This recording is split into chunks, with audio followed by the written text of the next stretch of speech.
Eu sou o Senhor teu Deus, eu sou o teu protetor, eu sou o teu fiel amigo, na alegria e na dor, porque tu te entristece, alegra o teu coração, te lembro que ainda te amo, sou eu que te tomo pelas tuas mãos.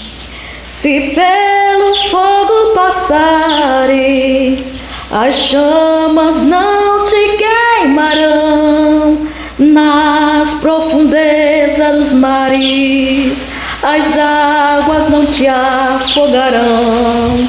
Eu sou aquele que te guarda e conheço os caminhos teus. Volte agora mesmo para mim, eu te escolhi e tu és meu.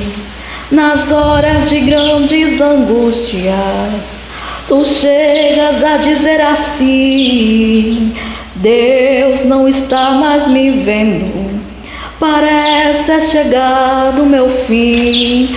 Não temas, porque estou contigo, onde estiveres contigo eu irei. Das tuas iniquidades e dos teus pecados não mais lembrarei.